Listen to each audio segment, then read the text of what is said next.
Sir నమస్కారం sir. నమస్తే sir Allu Arjun గారు, చిరంజీవి గారు, నాగబాబు గారు అండ్ పవన్ కళ్యాణ్ గారు వీళ్ళ కాళ్ళు కడిగి ఆ నెత్తి మీద నీళ్లు పోసుకుంటే తప్పితే పుష్ప 2 సినిమాని మేము రిలీజ్ చేయనివ్వం అని చెప్పేసి చలమల శెట్టి రమేష్ జనసేన నేత ఒక కామెంట్ చేశాడు సార్. ఈ మధ్య కాలంలో మనం చూస్తున్నాం వరుసగా జనసేన నేతలందరూ కూడా అల్లు అర్జున్ గారి పైన దాడైతే చేస్తున్నారు. మొన్న బొలిశెట్టి శ్రీనివాస్ గారు, ఈ రోజు చలమల శెట్టి రమేష్ గారు. అంటే ఎందుకు ఈ విధంగా శ్రీనివాస్ యూటర్న్ తీసుకున్నాడుగా అంటున్నాయి.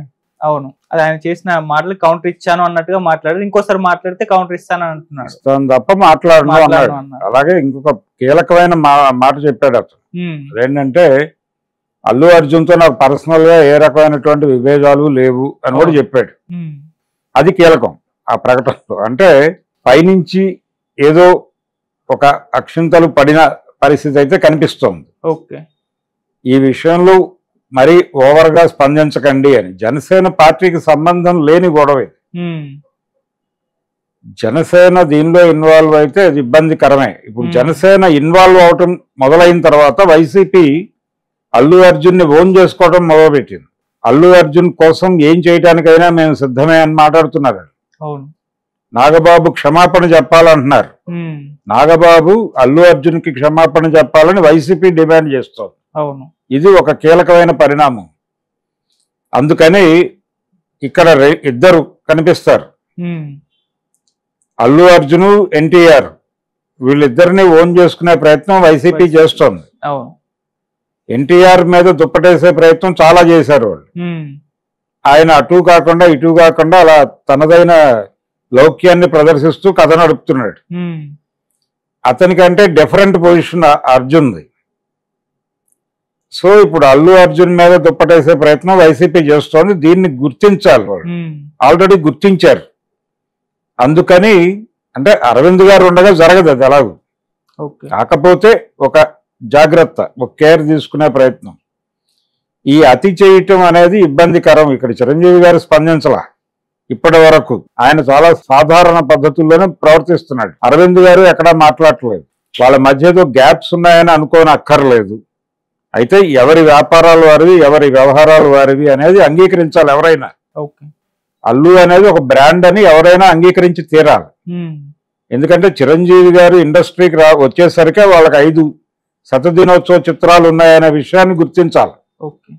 అందులో ఒకటి యావరేజ్ సినిమా అయి ఉండొచ్చు, మా ఊళ్ళో మహాశివుడు యావరేజ్ అయి ఉండొచ్చు, కానీ బంగారు పథకం, గౌరవం, బంట్రోతు భార్య, తర్వాత దేవుడే దిగి వస్తాయి, ఆ 4 హిట్ మూవీలే. దేవుడే దిగి వస్తే చాలా భారీ లెవెల్లో ఆడింది. అలా మా ఊళ్ళో మహాశివుడు కూడా అబోవ్ యావరేజ్ సినిమాని, దాని మీద పెట్టిన పెట్టుబడికి మంచి లాభాలు తెచ్చిన సినిమానే. చిరంజీవి గారు ఎంటర్ అయ్యే నాటికి వాళ్ళ కండిషన్ అది. అల్లు రామలింగ గారు చాలా పెద్ద స్టార్ అప్పటికి, గుర్తింపు పొందినటువంటి నటుడు ఆయన. ఆయన హీరో కాకపోవచ్చు గాక, ఒక క్యారెక్టర్ ఆర్టిస్ట్ గా, కమెడియన్ గా ఆయనకు ఒక ఇమేజ్ ఉంది. సో ఆ ఇమేజ్ మీద బిల్డ్ అయినటువంటి జీవితాలు వాళ్ళు, అరవింద్వి, అర్జున్ది. వాళ్ళని చిరంజీవి గారి క్యాంపులో ఎలా వేస్తారు? అది తప్పు కదా. అలా కోరుకోవటం కూడా తప్పే. అతను ఇండివిజువల్ హీరోగా ఉండి అతనికి ఇవ్వాల్సిన గౌరవం అతనికి ఇస్తే అతను కూడా వీళ్ళకి ఇవ్వాల్సిన గౌరవం ఇస్తాడు. అలా ఒక మ్యూచువల్ అండర్స్టాండింగ్ మీద కథ నడపాలి.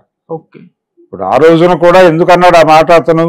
పవర్ స్టార్ అని వీళ్ళు అరిచినప్పుడు సరైనోడు ఈవెంట్లో పవన్ కళ్యాణ్ గురించి మాట్లాడమనే నినాదాలు ఇచ్చినప్పుడు మాట్లాడని బ్రదర్ అని ఎందుకు అనాల్సి వచ్చిందంటే, అంతకు ముందు కూడా ఒకసారి ఈ గొడవ జరిగినప్పుడు అల్లు అర్జున్ అభిమానులు వెళ్ళి ఏమిటి ఈ గొడవ, దీన్ని మనం నివారించలేమా అని అర్జున్తో నేరుగా సంప్రదింపులు జరిపినటువంటి సందర్భం ఒకటి జరిగింది.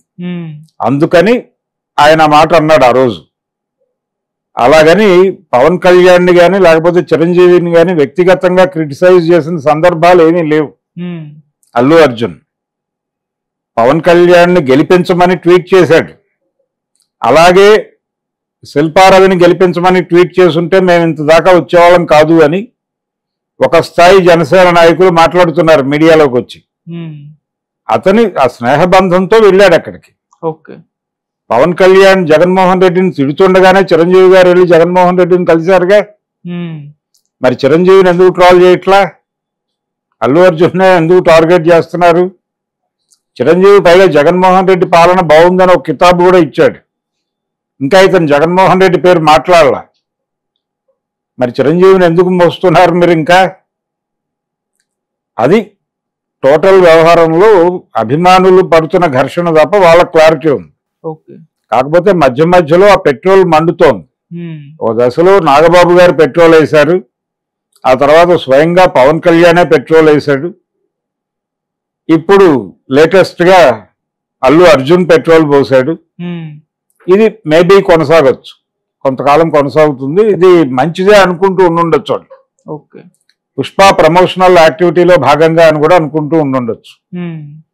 సినిమా రిలీజ్ అయిన తర్వాత, అంటే ఎలాగో ఇంకా తక్కువ రోజులే ఉంది, 100 రోజులు ఉంది గట్టిగా పుష్ప రిలీజ్కి. ఈ 100 రోజుల్లో దీనికి సంబంధించిన డ్రామా నడిపిస్తూనే రిలీజ్కి వెళ్ళిపోతారు.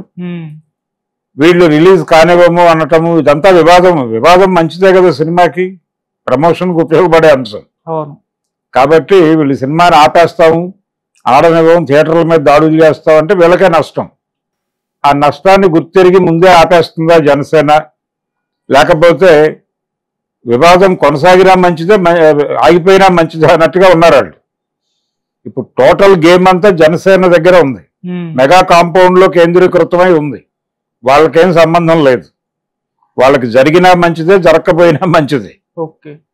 సో ఇప్పుడు ఎలా వెళ్ళాలి అనేది నిర్ణయించుకోవాల్సింది మెగా కాంపౌండ్. మెగా కాంపౌండ్ లో చిరంజీవి గారు వేలు పెట్టడం, ఆయన లౌక్యంలో ఆయన ఉంటాడు. సో వీళ్ళు ఇప్పుడు ఇమ్మీడియట్ గా తగ్గటం మంచిది, తగ్గి వదిలేసి వాళ్ళేదో వాళ్ళు అనుకోవడం మంచిది. ఎప్పుడైతే వీళ్ళు మావాడు అనుకున్నవాడు మావాడు కాడు ఈ పద్ధతిలో ట్వీట్ చేశాడు నాగబాబు, వాళ్ళు ఒక అడుగు ముందుకేసి అసలు అల్లు రాలంగే లేకపోతే నాగబాబు ఎక్కడో సైకిల్ షాప్ లో పంచర్లు వేసుకునేవాడు అని మాట్లాడారు. తప్పే. అల్లు రాలంగే మీద ఆధారపడి చిరంజీవి ఎదగలేదు. చిరంజీవి మెగాస్టార్ అవటం వెనకాల కొంత అల్లు అరవింద్ గారి వ్యూహరచన ఉంటే ఉండొచ్చు, అంతవరకే. అది మిగిలిందంతా ఆయన మెగాస్టార్ అవటము, నెంబర్ 1 to 10 ఉండగలగటము అనేది తన కెపాసిటీ మీద జరిగింది. అలాగే ఇప్పుడు అల్లు అర్జున్ కూడా చిరంజీవి వలన స్టార్ అవ్వలేదు. ఈ స్టైలిష్ స్టార్ అనేటువంటి మాట రావడం అర్జున్కి పెట్టడం కోసం కొన్ని పత్రికలు ప్రయత్నించినాయి. అప్పుడు అరవింద్ గారు ఫోన్లు చేసి చెప్పాడు అది వాడకండి అని. అది వాడకండి అని అరవింద్ గారు ఫోన్లు చేసి చెప్పిన విషయం తెలుసు నాకు. ఎందుకు వాడద్దు అన్నాడు? త్వరలో రామ్ చరణ్ ప్రవేశం ఉంటుంది, ఇది అక్కడ వాడితే యాప్టు, ఇతనికి పెట్టద్దు అని చెప్పాడు ఆయన. అందుకని ఈ లెవెల్ జాగ్రత్తలు వాళ్ళు మొదటి నుంచి తీసుకుంటున్నారు. ఇప్పుడు కూడా ఆ జాగ్రత్తలు తీసుకోగలిగితే వీళ్ళకే మంచిది, తీసుకోకుండా దూకుడుగా వ్యవహరించినా వాళ్ళకే మంచిది. అది. సో మెగా కుటుంబం లేకపోతే మెగా అభిమానులు వాళ్ళే బదనాం అవుతారు ఈ ఎపిసోడ్లో. అల్లు ఫ్యామిలీకి కానీ అల్లు అర్జున్ అభిమానులకు కానీ అల్లు అర్జున్కి పర్సనల్గా కానీ జరిగే లాస్ అయితే ఏముండదు.